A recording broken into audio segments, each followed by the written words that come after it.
It's the Morning Star Drive 117.8. You soaring up with sky, now's the time, don't delay. I'm sitting in my ride and it's time to fly. So let's realign, just listen and fill your mind. Hey guys, how is it going? And welcome to the Morning Star Drive on 117.8. It is Tuesday, April 16th, and so happy for you joining us. We are ready to start another day together with the Lord. So subscribe to us on YouTube, follow us on SoundCloud, and make sure to support us on Patreon. So today we have an exciting podcast for you. We have Provi in the media, the practical word study, and of course commentaries, updates, and news on what is happening around the world in this history today. All right, everyone, how are you doing? And yes, it is a wonderful and awesome Tuesday. Hope you guys enjoyed your Monday. Don't forget, every Thursday we have Q&A, so get those questions ready. Send them to me whenever you can. And if you haven't yet, leave a like and comment to build our community. Just very, very happy for everyone joining us every weekday on the Morning Star Drive. So let's get up and support each other each and every day. This week's Sunday message title is Prophecy and Promise have been fulfilled according to what the time period has done when the time came. Right? So it's Tuesday already, T-minus, like it's Tuesday, Wednesday, Thursday, late evening. I will be heading to Korea. Very, very excited about that. So starting from next Monday, I will be recording from Korea. Hopefully I'll be able to record some stuff while I'm in Wonmyeongdong too. One thing I am super grateful and thankful for is that I get to leave on Thursday night, like late evening, 10:30 p.m. flight, which is great for me because I have time to do my podcast in the morning. And then, of course, right away, I have all this free time because I'll have half of Thursday and then Friday and Saturday off, and which includes the volleyball tournament. So I'm super happy about that. I'm gonna try my best to see if I can find a way to record in Wonmyeongdong. Like, I really want to try that. The only problem I have is like the mic that I have right now. It's not, like, it's something that it needs to be powered by more than just my laptop. What does that mean? It basically means that I need a plug to use the mic that I have right now, or I can maybe use another mic that might not be as good quality, but we'll see. I'm not sure, but I really, really want to record some stuff while I'm over there too. So it should be quite exciting. By the way, thank you for all your support. When I told you guys about the situation, the roller coaster I went through last week, and I just want to kind of clarify something. I know I said some stuff like, oh, I hate Malaysia, this, and this, but of course, it's purely emotional, right? I have nothing against Malaysia, any person, so please don't misunderstand. I love it here. If I didn't love it here, I wouldn't be here for so long. So I just want to make sure everyone knows, no ill feelings towards anyone. Very, very thankful to Malaysian Providence because this entire internet ministry began in Malaysia while I was here. And the only reason I was telling you, when I was telling you my experience from last week yesterday, I'm just being very transparent with my thoughts. Like, I want people to know I was struggling. I was like, and I was struggling with things that was all inside my own head, which is not reality. It's just my own thoughts. So I was just being very open about what was going on inside my head, but also very grateful and thankful that God was able to resolve things so quickly. And then, at the very end of it, you get an idea and you get to see God's plan. This is what God had planned from the beginning. So, yeah, guys, I don't hate Malaysia. I don't. I love it here. So, actually, if you look at the comments, someone actually asked me why I came to Malaysia when my focus is on, like, evangelism for the US and Canada. And I think it's kind of like the era we live in right now is a very digital nomad era. When it comes to internet ministry, I can be anywhere, right? Malaysia is a place where all the situations work out perfectly. Like, remember I told you that internet ministry began while I was here in Malaysia? It would be impossible in another country. When I first started, I did live streams for 9 months straight, twice a week. The members helped, no questions asked. They were just inspired, like, oh, let's do this.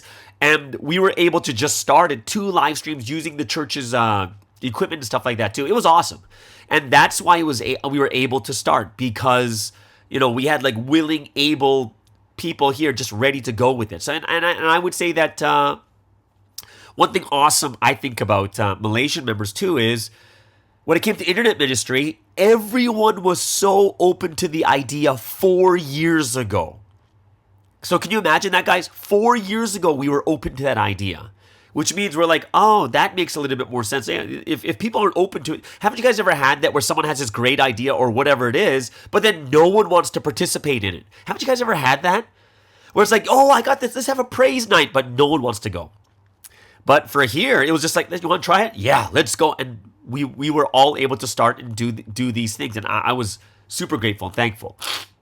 Second thing I would say about why I like Malaysia, and this is very, very important to me, is cost of living is very cheap compared to America, Canada, right? So I don't make a lot of money when it comes to YouTube and Patreon. However, in Southeast Asia, like particularly Malaysia, probably Thailand, and maybe some other countries too, I'm able to somewhat survive, right? It's a lot cheaper here. Third thing I would say, well, these are not in any particular order, but like Malaysians in general are just kind and good people. I'm not talking about just members. I'm talking about both members and non-members. I've been helped by so many people. When my car breaks down, they just come and help me. They'll pull over and help me. It's really crazy. Even cops would help me. They'd pull my car over and stuff like that too. So I would say Malaysians are just good and kind people, always helpful and always considerate. That's my experience. Another big thing that I like about Malaysia is it is the fourth largest province country in the world. Fourth largest, about 700 something people. Which means they've already bought their churches. They have huge churches, nice facilities. They have like sports going on. Services are really grand. It's just really, it's considered a big country outside of the big three. The biggest out of the big three, right? So Korea, Taiwan, Japan are the biggest. And then outside of them, it goes like Malaysia and then America, right? So for me, it's easy. It's more comfortable. The systems are already made. I can just join things comfortably, whether it's sports, this or that, right? And I would say probably another big thing that I really think is a huge advantage of Malaysia is that it's like in the center of everything. Like it's close to Korea. Flights are so cheap to Korea compared to flying from US and Canada, right? Because the price here is like this trip I'm taking to Korea, round trip for 10 days. I think it's like 300 something around there, which is really, really cheap because from America, you're paying like $2,000. So it's very, very cheap. Or I'll pay even cheaper prices going to other countries around Malaysia, like Singapore, Thailand, Indonesia, Philippines. Like they're very, very close. And because they're really, really close, it's very, very easy for me to like cheaply just do a quick flight over here or a quick flight over there. Like, oh, okay. So it just works out really well for me. So I'm just letting you guys know that like these are tons of like massive reasons why it's easier for me to do things from Malaysia, right? Would I ever consider moving back to US and Canada? Absolutely, right? But my situation would have to match. Like the being able to live stream, the cost of living, my finances would have to match. Like there's tons of things. There would definitely have to be some things that would really, really be important, right? So that's why for me, I'd be like, yeah, I understand. Like it would actually be easier for me to living in the US and Canada, but the cost of living is super high over there. Like what I make on Patreon, I can't live there. Impossible to live there with what I make through YouTube, right? So that's why it's a lot easier, and my role is more, what do you call it? My role is definitely internet ministry, which means it's not something where I need to be physically there, right? And that's why I would say, yeah, of course. But I would definitely say that, I don't need to be, I don't need to physically be there because I'm not there as a lecturer. I'm there for internet ministry more than anything else. Yeah, so it is a good question. Like, why am I here? But there's so many different reasons why it's so much better for me to be here for right now. Of course, when things start to pick up and I'm able to do things a little bit more easier with the cost of living or the things that I make and stuff like that too, I think it'll be an easier decision for me to kind of say, okay, let's move back over there kind of thing, right? So that's kind of why I'm here and why I like it here. I love Malaysia. I couldn't tell you that last week, but yeah, I love Malaysia. All right, real talk. Okay, I got some stuff for you guys to think about. I've been thinking about it. I've been thinking about it, and I've been talking to some people here and there, and it's something I do think is on a lot of people's minds, right? And it's something where it's like, here's a real talk, is when we think about Providence right now, like, what do you feel? What do you really, really feel? And then I'm going to put this as a poll question too. Do you feel like you're really connected, or you feel the man of mission at this time period, at this time right now, like you did before? Because I've heard it a couple times already that some people just feel it's different.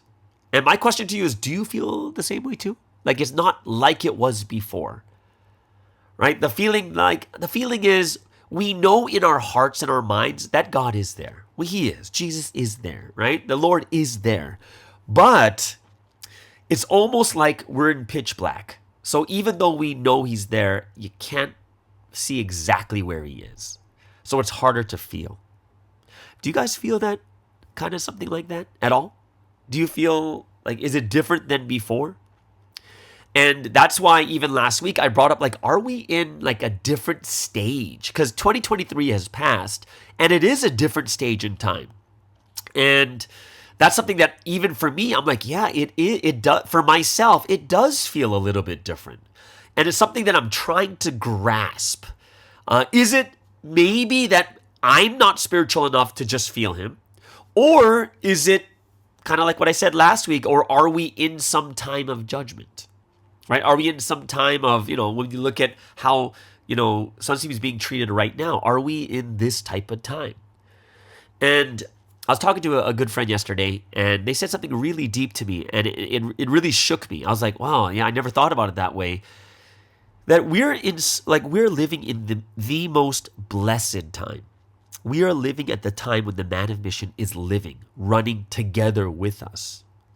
But then when you look at the last week's message about value, the question comes up is, after 10 years, not seeing Him for 10 years, we should be like, oh my gosh, we value Him that much more.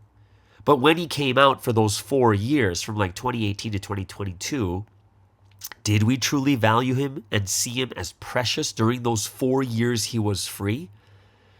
Because it sounds like in the message is, if you don't value, it's taken away. So look at right now is, when you look at the man of mission, technically speaking, you can say He's taken away. We're back in that position that He's no longer free, and we can't see Him anymore. Like, that's where we are.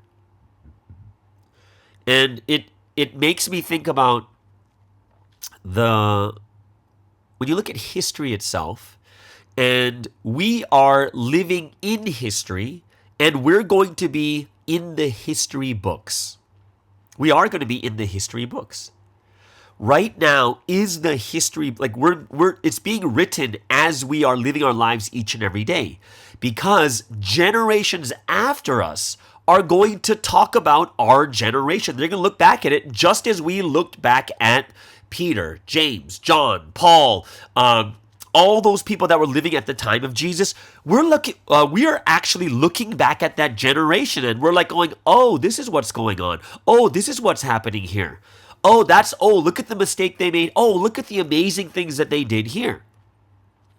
And after Sunseam passes and our generation passes, the next generations are all going to be so curious and wondering, watching the videos, what is going on? And at the end of the 1,000 years, what is our generation going to be known for? We were living while Sunseam was on the earth. And they're going to look at us and see all the results. From Sunseam being in prison twice, going through 5 to 6 trials, all the accusations. And then each and every one of us, we're going to be part of that history. And the question is, what are they going to see? Because I know someone will say that, hey, why are you so worried about your legacy? I'm like, I'm not really worried about my legacy as in my individual legacy. But for instance, I would say this is true. I don't think we should care about what other people think about us. And when I say other people, it means people we don't care about us. Because if I go on YouTube and let's pretend I had a family, I would care more about what my family thought about me more than what like these strangers I've never met who are trolling on YouTube are thinking about me.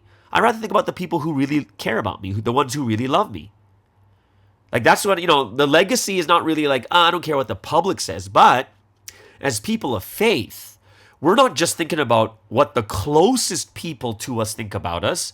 We are even more in tune to what will God think about us? What is our legacy in God's eyes? What is our legacy in God's history? Because think about this. One time, Sunseem talked about Peter. And Sunseem talked to Peter. And Peter said he was so embarrassed and ashamed about the story of him denying Jesus 3 times. We all know that.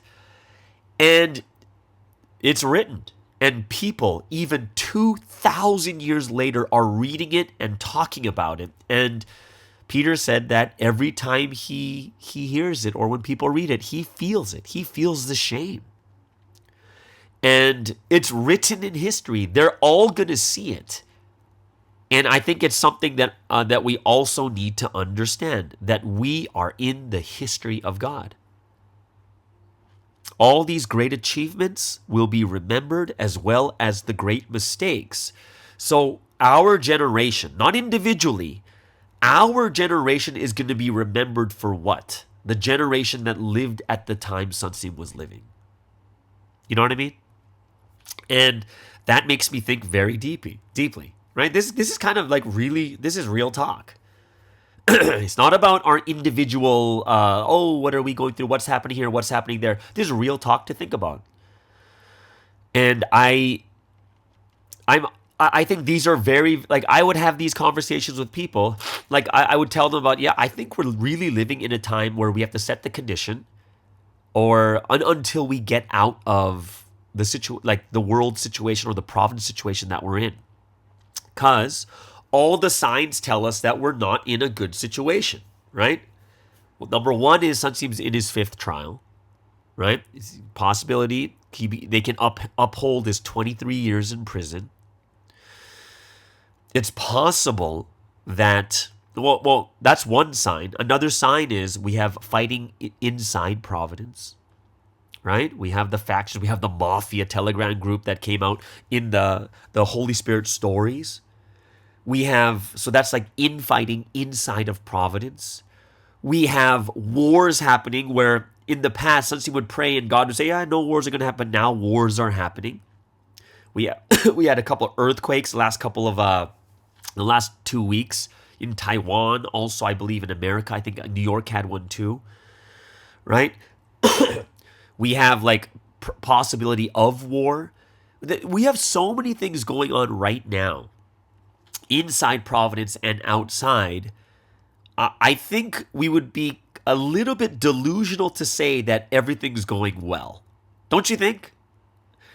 Like, I would say we have a much safer, It's safer for us to say we're in a time of judgment than to say we are in a time of like peace and love and like everything. We're just all going to be blessed so much. Like, don't you think that we're more leaning towards a time of judgment, or there's something bad that's happening more than the other side? Because when I look at it, it's like Sunseem's telling us straight up, look at the signs. Look what's happening in the world. Look what's happening inside of Providence. Look at how they're treating the man of mission. All these things are pointing to something that is not in a good, it's a good time. Like, I think generations later, like, we're going to know exactly what time we're living in, because later we'll find out. Sunseem will probably talk about, we've been 4 years in this, or we're going to be 400 years or 40 years or something along that line. We're going to be like, whoa, we're like actually in that time, right? So we'll find out the truth, but all the signs that we see right now are not pointing towards a time of blessing. They're just not. And the friend was telling me the same thing. I was like, yeah, it looks like it's more of we're sowing the seeds of tears. We are setting the conditions so for the blessings that will be coming in the future. Like that's what it feels like more. And I think that's something that makes a lot more sense. And I don't know. I want to get your thoughts too, right? What are your thoughts about the current situation? Because if we are, if we understand the time that we're living in right now, if we really, really understand it, then it helps us to understand the things that we need to do. Do you know what I mean? If we think that it's a time of sadness and we act like we're in sadness, but it's a wedding and it's a time of joy, then we're going to be acting in the wrong way, right? Imagine your friend is going through a really, really difficult time and all you're doing is laughing and joking around, then your friend doesn't feel very good, right? They don't. And that's something that we have to be people that are sensitive to those times, right? So I hope it's something that we'll really, really be able to get our hearts and minds to be thinking about more carefully and stuff like that too. So those are some things like I do think we have to think about it. And if we don't think about it, we may be, hurting God's heart even more, right? We'll be hurting God's heart. So I want to be doing things in the right way, knowing what Sunseam is doing for us right now, and understanding that he is doing something for us in such an amazing way. So I really hope that all of us will have that mentality, that mindset, and will really be able to follow the Lord's shimjung and be able to do things in a way that will ease the shimjung or let him know that we're setting those conditions and doing things the way that he wants. All right? So yeah, that is that's kind of the thing that I was, some of the things that I've been talking to some members about. And like I said, it's real talk. Real talk meaning we are going to struggle with this. It's going to be things that we're struggling with. It's going to be things that we really need to reconcile ourselves with too. Okay? So yeah, there it is, guys. That is kind of like some of the things that I've been thinking about, all the things that I've been looking at too. All right, and thinking about also, but would love to hear what you guys are thinking about that in the comments too. What are your thoughts on this? And what are some things that you think we can do? Of course, we need to evangelize. Of course, we need to become more united. Of course, there's so many things we're like, yeah, we got to do this. We got to do this. We got to do this, right? So I hope it's something that all of us can really think about, pray about, and bring ourselves to that next level. Okay. All right, so, yeah, what am I thinking next? What am I thinking next, guys? Oh, no, yeah, sorry. What am I thinking next is we do have, today we have the practical word study and then Provi in the media, and I will give you some quick updates on what is happening, and I hope that, it's not going to be anything major, but there are quick updates on KJS's trial and also Sunseam's trial too. Well, Sunseam's trial, there's no updates. It's just happening today. It's today, guys, so I hope that we can all pray about this also. All right, so before we get into the practical word study, let's move into the first music break of the day.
right, so let's get into today's word study. And every Tuesday we do have the practical word study. And this week I do want to go into, I think this week's message is very, very powerful, especially when it comes to us understanding the word that we've learned, and also to help us to ingrain it into our thoughts and our heads so that we can explain it better to people around us in a very natural and normal way. Okay? I would say, even for me, one of the things I love about MSD is people share their dreams and such. And I told you about the dreams yesterday. And a lot of people will get those dreams and they'll be like, oh, I know what it is in reality now.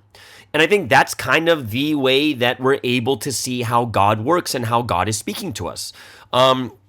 Even my dream, I remember I dreamt that I was married. I was looking to marry someone, and then someone else said we're already married. And then I went literally to meet that person. And as I'm talking to this person, both of us are realizing what it actually means. And we're like, oh, we experienced it in reality. This is what I'm supposed to do, kind of thing, right? Oh, this is what the dream means.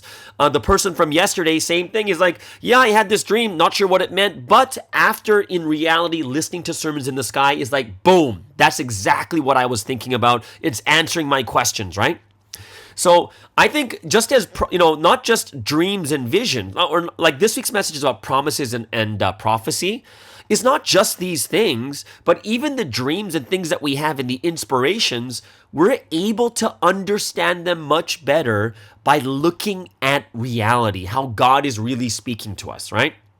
So I think it's something that it'll help us to have that real communication and talking with God. Yes, it's a little bit difficult because when you and I talk, even for me, this podcast is a little bit difficult for communication. And the reason is I am doing this podcast the day before. I'm pre-recording this, right? So I'm pre-recording it, and the next day I'm already recording the next day's podcast. But then I read people's comments, and sometimes I completely forget what they're talking. I'm like, what did I talk about? And I have to go back into the podcast to figure out, wait, what are they commenting about?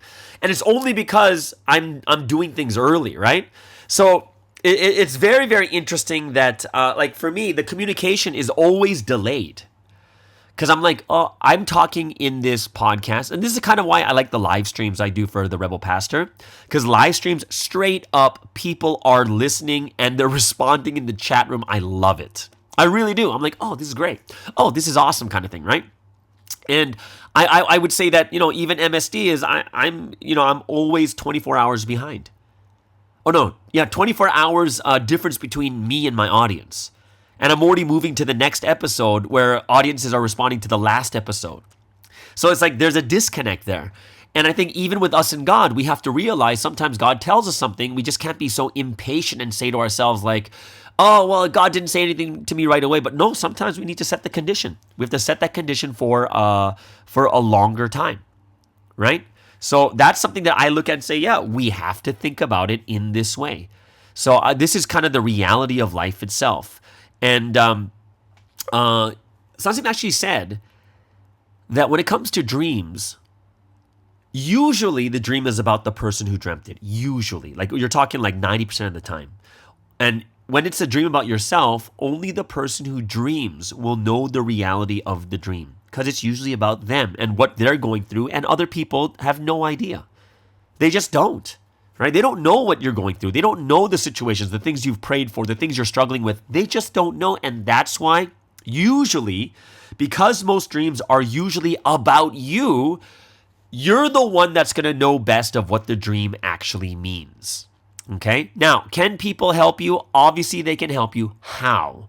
They can help you by interpreting certain things. For instance, one time when I was really my early times in Providence, there was this time where my tooth was falling out in my dream. And I'm like, I have no idea what this means. But then I talked to my pastor, and my pastor said, oh, Sunseem interpreted one of those dreams before too. And he said, Sunseem said that teeth are your bones. Bones is your structure. It is the strong part of your body that keeps your form, right? And teeth are the only visible bone that you have. True, right? So why are teeth, what does it mean when your teeth is loose or falls out? It means structure or something that is a foundation. So it's like probably one of your basic faith is weak and you need to work on it, whether it's praise, whether it's word or prayer, right? I was like, oh, that's what it means. And then I could look back at my dream, look at my life and say, I got to praise more. I've got to pray more. Oh, I got to look into the words more kind of thing, right? So, but in the end, it's only that person that knows the reality of their life. Only that person is going to know. So when I look at that, when I look at that, I'm like, oh, okay, that makes a lot of sense. And that's something that I think that I think it's something that we can really understand and know at a much, we can know, understand, and I think it's something that I'll look at and say, yeah, this makes a lot more sense to me kind of thing. So for me in this practical word study, now that we, I kind of use that as like my base, but let's go over some of the prophecies in the Bible. And this week's message, I think, is one of the best explanations we can give to newcomers. And what explanation is it? Is that Jesus had to have fulfilled every single prophecy, okay? And what's the reasoning is, remember, we look at the result. If the result is that Jesus is the Messiah, that means every prophecy about Jesus coming, his coming, should come true. Because if he's indeed the Messiah, he has to fulfill everything, right? And that's something when you look at it, it's like, okay, so think about this. Since we know, even in Christianity, everyone knows Jesus is the Messiah. That means every prophecy must have been fulfilled. Jesus himself said it in Matthew chapter 5, verse 17, 18. He says, do not think I come to abolish the law and prophets. I came to fulfill them, right? The law and the prophets refers to the entire Old Testament. The law is the Torah. It is the first 5 books that Moses wrote, and the prophets are the remaining books. I think it's the remaining 32? How many? There's like 37 books. No, there's 66 books in the Bible. Yeah, I think it's like, oh gosh, how can I forget? I think 37 in the Old Testament, I think. Either way, right? 37:29, I believe. So, law and the prophets basically means the entire Old Testament. So what does Jesus say in Matthew 5, 17, 18? I didn't come to destroy the law and the prophets. I came to fulfill them. He comes to fulfill everything in the Old and New Testament. Now, Matthew 11:13, Jesus once again says, for all the law and prophets prophesied, past tense, until John the Baptist. Well, John the Baptist is which prophecy? It is the last prophecy in the Old Testament in Malachi chapter 4, verse 5 and 6. So the last prophecy is about John the Baptist, which means that everything is prophesied until John the Baptist, which means everything in the Old Testament time.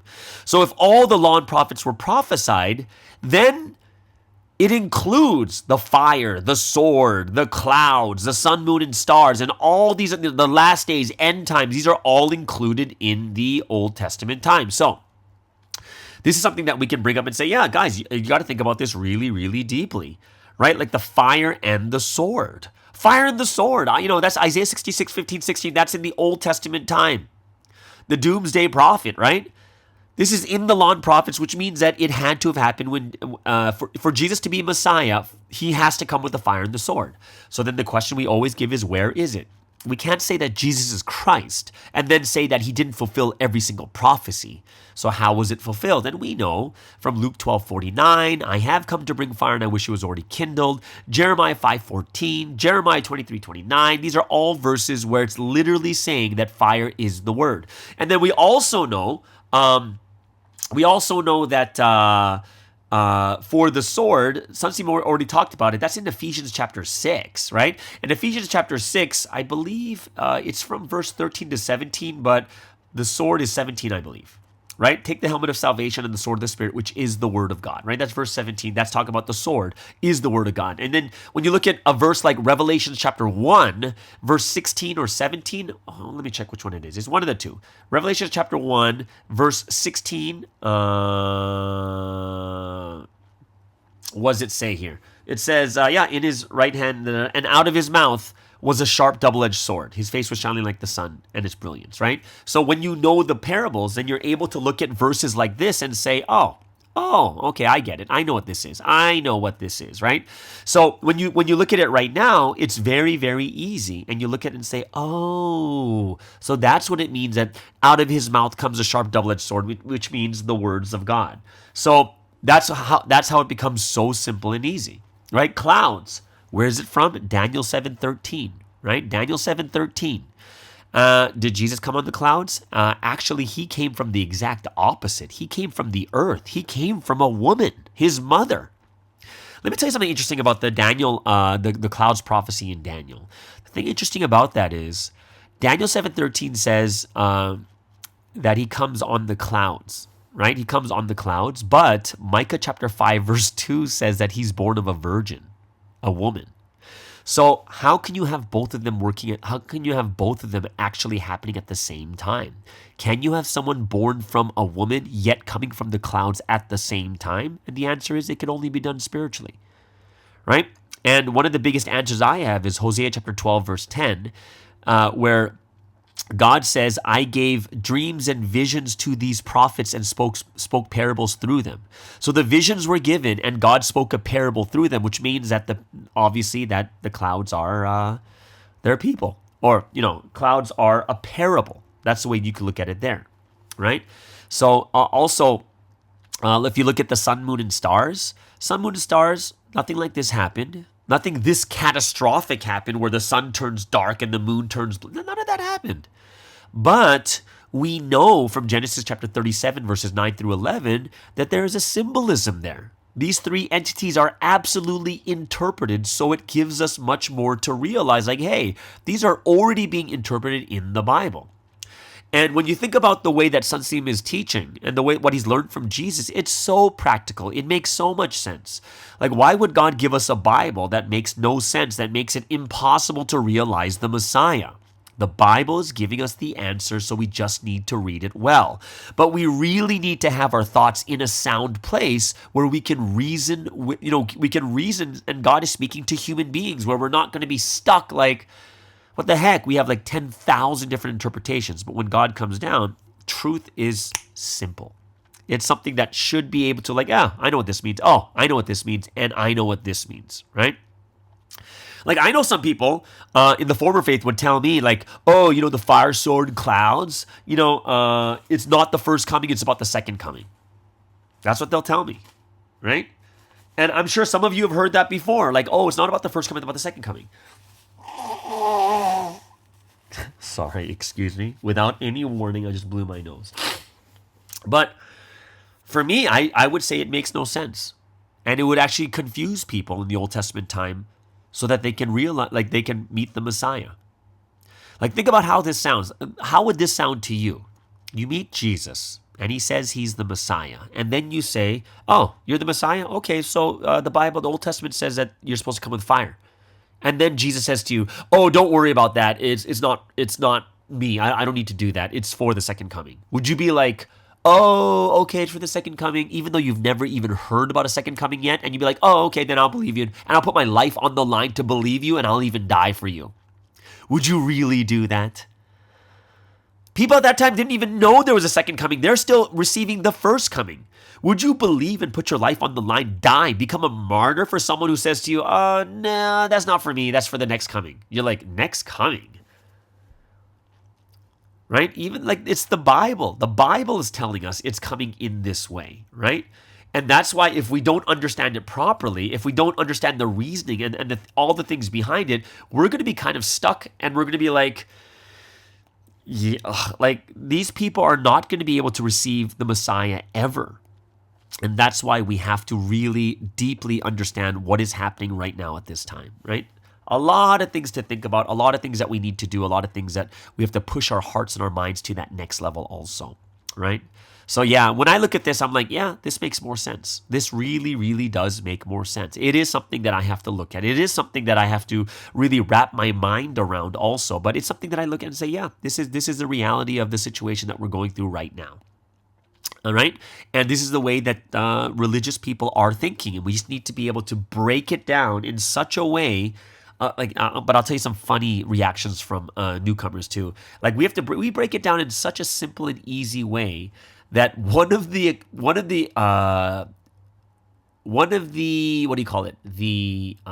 reactions I've had from newcomers is, oh, you're just trying to make it too easy. No, God is mysterious. We're not supposed to know this. And I'm like, what? Like, for me, I'm just like, isn't that a crazy way to think? And that's why even for me, we have to be those that are very solid and strong in what we believe in. And we have to help people to realize even more deeply about the time that we're living in right now. Yeah, it's either that or it turns into just a ton of contradictions. It really does. Okay? Either way. So, so that's kind of like the big thing that I wanted to talk about when it came to this week's message about the prophecies and the things that the Bible actually talk about, right? And I hope it's something like that was a key point of the message. Prophecies and promises were made, but the conclusion is drawn according to the reality that happened when the time came, right? And like I said, don't just do that for the prophecies, also promises. And sometimes promises come in dreams. Like God will promise you something, it'll come in a dream. Okay? So there it is, guys. That is today's practical word study. I hope it's something that you guys really enjoyed. Lots to think about, lots to talk about. But yeah, enjoy your Tuesday. And we have Provi the Media next, but we'll get into that right after this second music break of the day.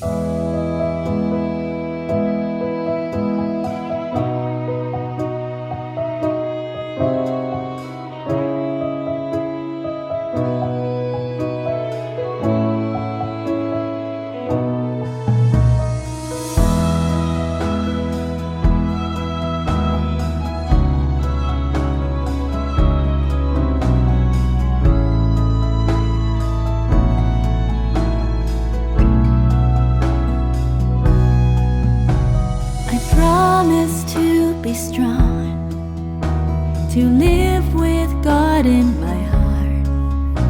The tears you shed pray all night long. Your love and light at the break of dawn.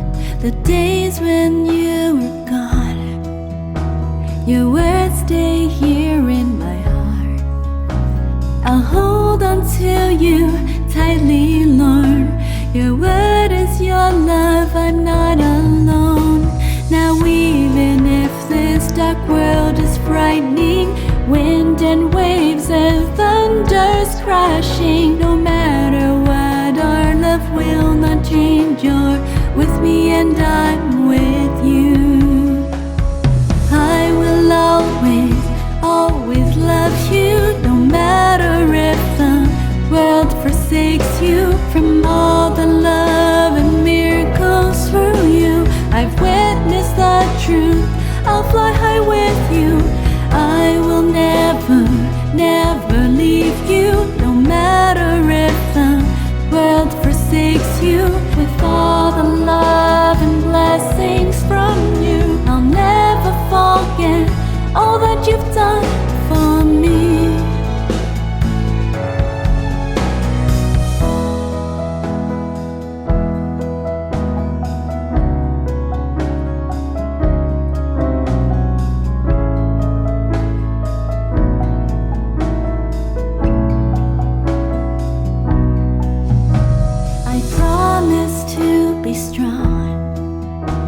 To live with God in my heart. I will not waver to wrong thoughts. I'll stay right here where I belong. You suffered all along. Your wounds lie deep in my heart. We'll guard you, Lord, till your pain's gone. We'll comfort you, so lie in our arms. Now even if this dark world is frightening, wind and waves and thunders crashing, no matter what, our love will not change. You're with me and I'm with you. I will always, always love you, no matter if the world forsakes you. Your love for God burns so brightly. Rise out of ashes, your light will set me free. I will never, never leave you, no matter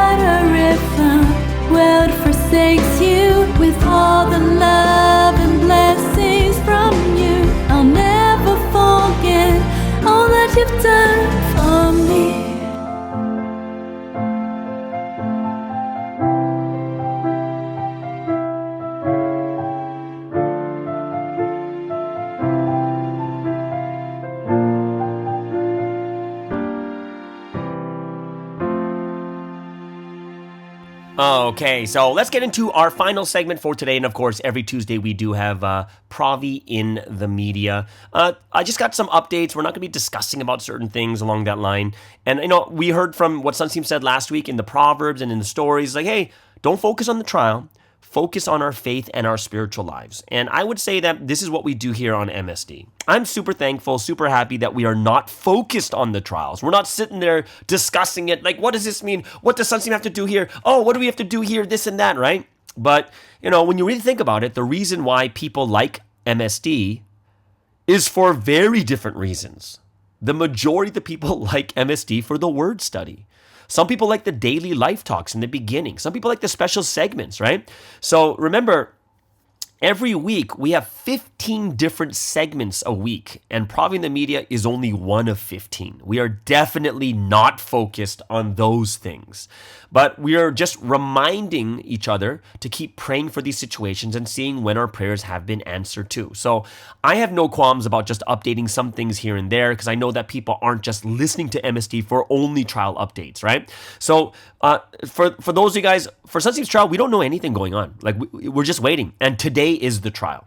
And since today is the trial, make sure you put in some prayers for today's third court proceeding in the appeals trial. Pray for the judge and lawyers. Pray that there are no biases. Pray for Sunsteam to be strong. Pray for justice to be served in today's trial. So make sure, guys, as you're listening to this right now, make sure you get those prayers in. Okay, let's make sure we get prayers in for the third court proceeding in the appeals trial. The only other thing that happened was the appeals trial for KJS. It's done. It's already finished. It just finished last week, or was it this week? I believe this week or last week. And yeah, it finished really fast. And there's one massive change that happened is two girls were released. Right? So what did we know from the past? Originally, it was 6 people. 4 people were put in prison and 2 were on probation. So now only KJS and another, their sentences were upheld and 2 were released. So out of the 6 people, only 2 are in prison. And I think there's something that's I'm very, very grateful and thankful for, that our prayers are being answered. As we said, like, it's so unfair that these members are being put in there and 2 of the members have been released. So a big hallelujah. And a big, it shows our prayers are working. And it's something that I do think that all of us can look at and say, yeah, we got to keep praying. These are these small minor miracles that are happening more and more. Yes, KJS was upheld her 7 years, and the other person, hers was upheld too. But so thankful that 2 people were able to come out. Very, very, 2 members were able to come out too. So let's keep praying for it. And like I said, no matter what, her trial also is very unfair. Remember, she got sentenced to aiding and abetting someone who wasn't even deemed guilty. It was even before Sunsteam's trial ended. And now both are being appealed, and even before Sunsteam's trial his appeals trial is finished, they're being resentenced again. Do you know what I mean? It really doesn't make any common sense at all. But that's kind of just the simple updates that are going on right now. But the biggest one is Sunsteam's trial is today. Make sure you really, really pray for it. We want to make sure that we set those conditions for him, right? And like for me, I have no qualms with talking about this type of update. I really don't, because we're already setting prayer conditions for Sunsteam's trial, which is today. So we already know. I'm not saying there's no new updates, anything else along that line. We're not discussing anything and saying, oh, what about this? What about that? And KJS trial, that's just kind of the final result that came out. There's no biases like, oh, I agree or disagree. It's mainly just, that's what happened. Let's keep praying, guys, and let's see what we can move in for the future. And if there are any other things that come out with like some of the other things I report when it comes to Korean criminal justice system, are they going to get rid of cults, where cults can no longer preach or even exist, like those types of things. If those things ever come out, I will report on those things also. All right. So that's kind of just what is going on. That's what is going on for that. Okay. If you guys have any questions or any thoughts or anything that you want to add for this, or please let me know. And I do have many people who are telling me stuff like, oh, this stuff is happening here. But like I said, I'm only someone who wants to update you guys on things that are actually confirmed. Sorry, not true, confirmed. Because, what people say to me can be true, but if it's not confirmed, I don't fully 100% know if it's true or not. All right? So there it is, guys. That is today's updates for Provi and the media. Hope it's something that you guys enjoyed, as always, and I am very, very grateful, very thankful for all of you and all the things that your support and what you're doing for me. And please bless. I pray that you guys will have a blessed Tuesday too. Okay, everyone, enjoy, and we'll see you guys again tomorrow on the Morning Star Drive on 117.8. It's the Morning Star Drive 117.8. You soaring up with sky, now's the time, don't delay. I'm sitting in my ride and it's time to fly. So let's realign, just listen and fill your mind. I'm burning with desire and the passion. Nobody can stop me when I'm like this. I got my head in the zone, you know. I'm on the Morning Star